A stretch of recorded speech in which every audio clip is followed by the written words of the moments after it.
이제 콜라 마시는 북극곰이나 남극의 펭귄이나 이런 거는 이제 사라지게 되는 건가요? 그렇게 되겠죠. 왜냐하면 북극곰 같은 경우는 우리가 물속에 들어가기도 하지만 예. 먹이 활동을 위해서 들어가고요. 육지에 나와서 얼음 위에서 쉬어야 되거든요. 잠도 자야 되고. 예. 그런데 이 친구들이 이제 매달려 있을 빙하가 많이 녹게 되는 거고요. 그다음에 또 먹이 자체가 많이 줄어들고 있어요. 예. 그래서 북극곰이 생존이 어려워지는 거죠.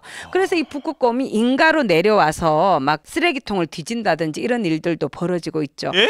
예, 그다음에 이제 펭귄 같은 경우도 마찬가지예요. 그 기후에 적응해 있었는데 그 예. 기후가 변하는 거죠. 그리고 사실은 멀리 북극곰이나 펭귄을 이야기할 게 아니고 예. 우리 주변의 생태계가 바뀌고 있습니다. 예. 그러니까 아까 계절이 흐려지고 있다. 계절의 맞아요, 경계가 이제. 말씀을 드렸는데 계절이라는 게 보면은 철새 이동 이런 것도 영향을 받고요. 그렇죠. 또 예를 들면 곤충이 알을 낳고 이게 네. 이제 또 애벌레가 되고 그렇죠. 이런 게 다 뭐하고 연결이 돼 있냐면요. 식물의 이런 개화나 이 잎이 나오는 시기하고 연결이 돼 있거든요. 예. 근데 예를 들면은 예전에는 애벌레가 딱 생겨갖고 이제 막 나뭇잎 연한 잎을 먹으려고 이렇게 했는데 예. 부하고 그다음에 이제 애벌레로 이제 변태가 끝나고 나서 보니까 먹을 이파리가 없는 거예요. 아. 그렇게 되면은 이제 막 비닐하우스로 향하게 되는 거죠.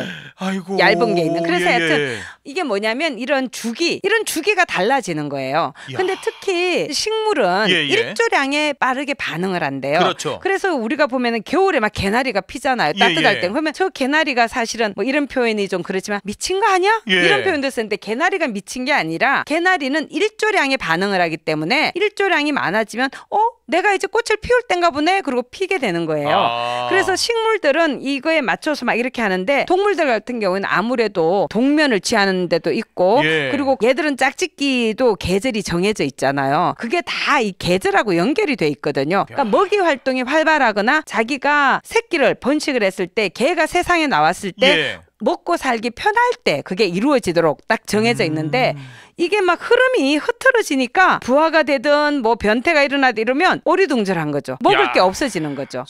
그리고 꿀벌도 지금 많이 사라지고 있다 그러잖아요. 아니 지금 안 돼요. 양봉이 지금 그러니까 그것도 이제 토종벌은 아예 구경하기도 어렵고요. 그러니까요. 농약을 많이 써서 그렇다는 의견도 있고요. 또 한쪽에서는 기후 변화로 인해서 영향을 받는다. 예. 이게 중첩이 되는 거죠. 그러니까 단일 요인이라기보다 그러니까 여러 요인들이 복합적으로 작용하게 되면 훨씬 영향이 클 수 있죠. 근데 개들이 수분 활동을 안 해주면 열매를 못 맺는 경우들이 많아지게 그렇죠. 되고 그건 결국 농작물이나 과수가 줄어들게 되는 결과가 되는 거죠. 이게 좀 어려운 얘기던데요. 지구온난화는 사기야 이렇게 주장하는 사람들이 있더라고요. 그러니까 예. 이거 인간이 뭐 이산화탄소니 뭐 메탄이니 이런 것 때문이 아니고 그건 태양 때문이거든. 지구 자전축이 이렇게 경사각이 변화가 돼서 그래서 지금 기후가 이렇게 따뜻해지고 더워지는 거야 이렇게 얘기를 하는 분들도 계시더라고요. 예, 공부를 좀 더 하셔야 됩니다. 아, 그런 그래요? 분들은. 예, 대표적인 분이 트럼프 대통령이잖아요.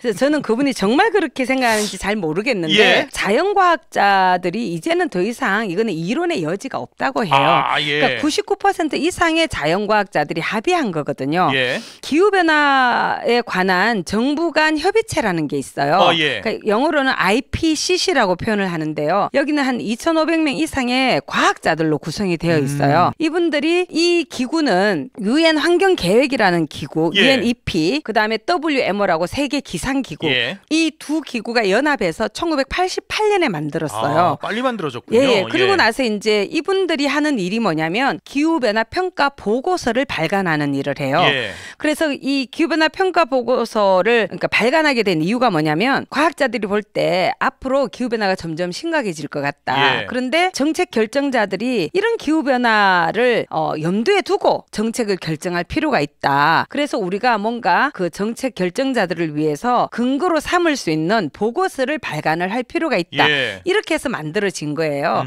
그래서 이제 88년에 만들어져서 1990년에 제1차 평가 보고서가 발간이 됐고요. 예. 그다음에 95년, 2001년, 2007년, 그다음에 2013년에서 14년, 2021년에서 23년. 네. 요렇게 6차례에 걸쳐서 지금 기후변화 평가 보고서가 발간이 예, 됐어요. 예. 근데 처음에 1차 평가 보고서에서는 기온이 상승하고 있다. 근데 인간에 의한 건지 아닌지는 아직 확실하지 않은 거죠. 거죠. 그래서 이게 지금 제가 하고 있는 연구가 그거예요. 어허. 기후 과학자들의 기후 변화에 대한 확신의 정도가 어떤 식으로 변화되고 관심사가 이 평가 보고서 발간이 계속해서 됨에 따라서 어떻게 변화해 왔는가. 제가 지금 그걸 연구하고 있거든요. 기후 변화 평가 보고서를 다 분해해서 지금 보고 있는데 자연과학적으로 이 확실성의 정도가 갈수록 높아지고 있고요. 지금은 거의 확신이에요. 그리고 자전축이 뭐 변화해서 뭐 지금은 그래서 뭐라고 이야기하냐면 오히려 사회과학적 내용들이 많아졌어요. 제6차 평가 보고서에서. 이미 이거는 자연과학적으로는 확인된 사실이기 때문에 사회적으로 어떻게 대응할 건가 이게 갈수록 중요해지고 있어요. 근데 예를 들면 나사 그 항공우주국 홈페이지에 들어가면 또는 노아라고 미 대기해양청이 있어요. 거기 들어가면은 대기 중에 이산화탄소 농도가 어떻게 변화해 왔는지를 보여주는 그래프가 있어요. 근데 그 그래프를 보면 대기 중에 이산화탄소 농도가 일정하지 않았어요. 이렇게 80만 년 전부터 그려져 있는데요. 원래는 사실은 200만 년 전부터 마찬가지다 그러는데 하여튼 80만 년 전부터 그려져 있는데 오르내림이 있어요. 아까도 말씀드렸죠. 이산화탄소가 온실 기체라고. 그래서 이 이산화탄소가 가장 기본이 되는 온실 기체인데 이게 대기 중에 얼마나 있느냐에 따라서 온도가 달라요. 그러니까 지구 온도가 늘 동일했던 게 아니에요. 이산화탄소 양이 다르니까. 다르면 어떻게 되느냐? 기후의 식생에 영향을 미칩니다. 왜냐하면 이게 이제 따뜻하면 식물이 많이 자라고요. 또 식물이 많이 자라면 CO2를 또 흡수하기도 하고 뭐 이렇게 되는데 지구 전체 역사를 보면은 이산화탄소 농도가 오르내림이 있어요. 그런데 1950년을 기준 연도로 했을 때 왜냐하면 2차 세계대전 이후에 산업화가 훨씬 더 빠르게 엄청나게 빨라졌으니까요. 그래서 그걸 보면은 50년 이후에 그리고 지금 2025년이죠. 이게 수직 상승에 있어요. 그래서 산업혁명 당시에 대기 중에 이산화탄소 농도가 얼마였냐면 280 ppm이었어요.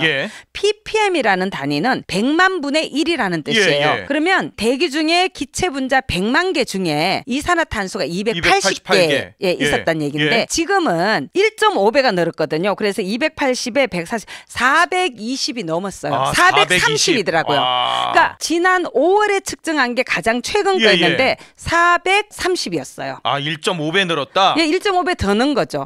그러니까 그만큼 아까 말씀드린 온실 효과가 더 많이 발생한 거예요. 사회환경적인 영향이 크지 자연과학적인 현상이 아니다라는 거예요. 자연현상도 영향을 미쳤죠. 근데 그 자연현상이 영향을 미친 거 왜냐하면 밀랑코비치 이론이라는 게 있어요. 그거는 지구가 태양 주변을 돌잖아요. 공전을 하는데 그 공전 궤도가 좀 주기가 달라요. 그래서 이게 몇만 년에 한 번씩 달라지는데 이게 달라진다는 얘기는 뭐냐면 태양과 지구의 거리가 달라진다는 얘기거든. 그러면 지구에 도달하는 태양의 복사 에너지량이 달라지겠죠.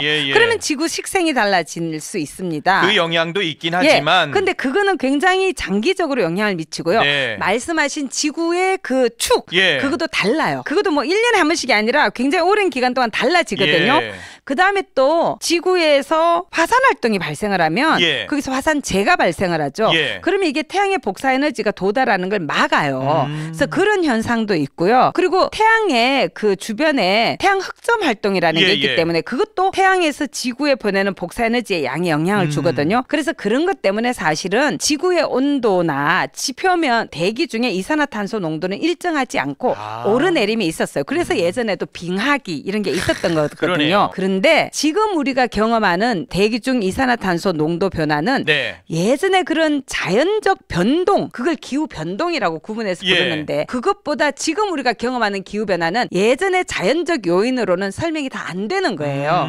그래서 그거는 인간의 사회경제 활동이 야기했다. 그 여분이 너무 큰 거예요. 근데 보시면은 이게 지금 430 그랬잖아요. 수직으로. 왜냐면 80만 년의 그래프인데 상승이 아니라 80만 년 중에 1950년에서 이후로 지금 75년밖에 안 됐죠. 75년 만에 이게 이만큼 올라갔다 150이 올라갔잖아요. 그거는 자연 현상으로는 설명이 안 되는 거예요. 아니 150년 뒤에 그래서 인류가 사라지게 될 것이다. 이런 또 설명을 하시는 분도 계세요. 뭐 그건 잘 모르겠는데요. 왜냐하면 모르겠어요. 뭐 공룡도 사라졌으니까. 근데 인간도 어떻게 될지는 모르겠지만 그런 비극적 상황을 피하기 위해서 인간은 지능이 있는 존재이고 대응 역량도 있기 때문에 모두가 온전하게 살아남을 수는 없을지라도 우리가 대응해 나가면 변화를 만들어낼 수 있겠죠. 그러니까 인간과 기후변화의 승자가 누가 될까요? 그러니까 저는 인간이 너무나 사실은 미약한 존재입니다. 기후는 여러 가지 빈권도 있고 뭐 해양권도 있고 대기권도 있고 생물권도 있고 여러 개가 작용을 해서 이제 우리의 환경을 만들잖아요. 예. 그 안에서 살아가는 미약한 존재이죠. 예. 그래서 우리가 자연에 대항하려고 하기보다는 예. 저는 기후변화는 인간에게 주는 경고라고 생각해요. 오. 지금처럼 그렇게 산업 활동을 하면은 너희들은 지속할 수 없다. 그래서 우리가 이미 그것의 원인을 알아차렸기 때문에 예. 이제는 변화를 모색해야 되겠죠. 그래서 사실은 비극적인 종말론을 예언한 것이 잘 안 맞았어요. 이제까지. 예. 왜냐하면 그런 비극을 회피하기 위해서 인간이 대응을 했거든요. 지혜를 모아왔고요. 예. 저는 그렇게 되기를 희망합니다. 이제 뭐 계속해서 여러 가지 이제 자연 친화적인 환경 친화적인 것들이 나오고 있으니까 그거에 대한 어떻게 보면 실천이 그러니까 중요하죠. 중요하겠네요. 예. 150년 뒤에 뭐 인류가 없어질 것이다. 뭐 2030년이면은 대한민국이 가라앉을 것이다. 뭐 여러 가지들이 있지만 2030년에 가라앉지는 않을 것 같고요. 예. 근데 저는 너무 멀리 이야기하는 건 사람들에게 큰 울림을 못 주는 것 같아요. 예. 제가 강의를 다닐 때 뭐 IPCC 아까 말씀드린 예. 거는 2100년을 기준으로 하거든요. 예. 그러면 2100년에 내가 살아 있을지 없을지. 그렇죠. 앞으로 한 75년 뒤의 일이니까. 그래서 사실은 2100년이 되면 온도가 지금처럼 산다면 4도 이상 올라갈 거라고 얘기해요. 예. 산업혁명기에 비해서. 그러니까 1850년에서 1900년 사이 평균 온도를 우리가 산업화 이전 온도라고 예. 부르기로 했거든요. 그래서 그 온도에 비해서 이제 4도 이상 올라갈 거라고 예측이 되고 있는데 사실은 그렇게 되기 전에 우리가 우리를 변화시켜야 되겠죠. 그래서 사실은 우리가 지금 물어야 될 질문은 예. 전 세계적으로 탄소 중립을 하자고 이야기를 해요. 네. 근데 탄소 중립 가능해? 이렇게 물으면 더 이상 안 되고요. 어떻게 가능하게 만들 건가? 이렇게 물어야 되고요. 그다음에 2100년은 너무 먼 것 같아요. 예. 근데 지금도 우리가 변화를 겪고 있잖아요. 그렇죠. 그래서 근시일 내에도 우리가 많은 변화를 겪을 수밖에 없기 때문에 예. 먼 일이 아니에요. 바로 지금 오늘 우리가 여기서 경험하는. 그래서 예전에는 펭귄 얘기나 북극곰 얘기를 많이 했지만 요새는 굳이 거기까지 갈 필요가 없어요. 그리고 그렇게 얘기하니까 그냥 북극의 일, 남극의 일로 생각하는데 그렇게 되죠. 예, 사실 근데 우리나라 지금 제주 같은 경우도 용머리 해안이 많이 그 수면이 올라왔거든요. 예. 그래서 이게 우리의 일입니다. 지금 여기의 일이에요. 그리고 변화를 만들어낼 수 있는 여지들은 충분히 존재하거든요. 예, 그러네요. 지금 굉장히 중요한 말씀이신 것 같아요. 먼 일이 아니라 지금, 바로 지금. 그리고 그 주인공은 바로 저인 것 같아요. 그리고 여러분인 것 같습니다. 저하고 여러분이 지금 바로 행동을 해야 이 더위를 어떻게 보면 좀 이겨나갈 수도 있을 것 같습니다. 오늘 이 기후 변화와 관련해서 사례자들 시간에서 좀 알아봤습니다. 윤순진 서울대 환경대학원 교수님과 말씀 나눠봤습니다. 오늘 말씀 고맙습니다. 예, 감사합니다. 감사합니다. 저희 사례자들은 또 다음 시간에 더 귀한 사례자분들과 얘기 나눠보도록 하겠습니다. 고맙습니다.